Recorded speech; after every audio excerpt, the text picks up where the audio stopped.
ತೋಟಕ್ಕೆ ಬೆಳಗಿನ ಜಾವ 3 ಗಂಟೆಗೆ ನೀರು ಹಾಯಿಸಲು ಹೋಗಿ ಕಾಡಾನೆ ದಾಳಿ, ರೈತ ಸಾವು. ಕಾಡಂಚಿನ ಗ್ರಾಮಗಳಲ್ಲಿ ವಾಸಿಸುವ ಜನರ ಸ್ಥಿತಿ ಹೇಳತೀರದು. ಒಂದು ಕಡೆ ಕಾಡಿನಲ್ಲಿ ರಾಜ್ಯ ಹೆದ್ದಾರಿ ಹಾಗೂ ರಾಷ್ಟ್ರೀಯ ಹೆದ್ದಾರಿಗಳಲ್ಲಿ ಅಂತೂ ಪ್ರಯಾಣಿಸುವ ಪ್ರಯಾಣಿಕರಿಗೆ ಯಾವ ಸಮಯದಲ್ಲಿ ಯಾವ ಪ್ರಾಣಿ ಮೇಲೆ ಬೀಳುತ್ತದೋ ಗೊತ್ತಿರುವುದಿಲ್ಲ. ಜನರ ಹುಚ್ಚಾಟ ಒಂದು ಕಡೆಯಾದರೆ ಪ್ರಾಣಿಗಳಿಗೆ ಪ್ರಾಣ ಸಂಕಟ. ಇನ್ನು ಕನಕಪುರ ತಾಲೂಕಿನ ಸಂತೆಕೋಡಳ್ಳಿ ಗ್ರಾಮದಲ್ಲಿ ಹೊಂದಿಕೊಂಡಿರುವ ಅರಣ್ಯ ಪ್ರದೇಶಕ್ಕೆ ಅಕ್ಕಪಕ್ಕ ಇರುವ ಗ್ರಾಮಗಳಲ್ಲಿ ಬದುಕುವುದು ಮಾತ್ರ ಸಾಹಸವೆಸರಿ.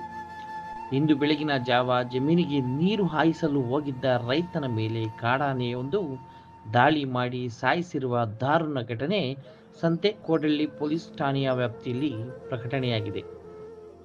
ಇನ್ನು ಸ್ಥಳಕ್ಕೆ ಧಾವಿಸಿದ ಅರಣ್ಯ ಇಲಾಖೆ ಹಾಗೂ ಪೊಲೀಸ್ ಇಲಾಖೆಯ ಅಧಿಕಾರಿಗಳು ಮೃತನ ಕುಟುಂಬಕ್ಕೆ ಸಾಂತ್ವನ ಹೇಳಿ ಸರ್ಕಾರದಿಂದ ಉತ್ತಮ ಪರಿಹಾರ ಕೊಡಿಸುವ ಭರವಸೆ ನೀಡಿದ್ದಾರೆ. ಇದೆಲ್ಲ ಏನೇ ಇರಲಿ, ಹೋದ ಜೀವ ಮತ್ತೆ ಬಾರದು. ಪರಿಹಾರ ಹೊಟ್ಟೆ ತುಂಬಿಸಬಹುದೇ ಹೊರತು ನೋವನ್ನ ಕಳೆಯಲಾರದು. ಕಾಡಂಚಿನ ಪ್ರದೇಶಗಳಲ್ಲಿ ವಾಸಿಸುವ ಜನರು ದಯವಿಟ್ಟು ಜಾಗರೂಕರಾಗಿ ಇರಿ ಎಂದು ನಮ್ಮ ವಾಹಿನಿಯ ಕಡೆಯಿಂದ ಮನವಿ ಮಾಡುತ್ತೇವೆ. ಧನ್ಯವಾದಗಳು.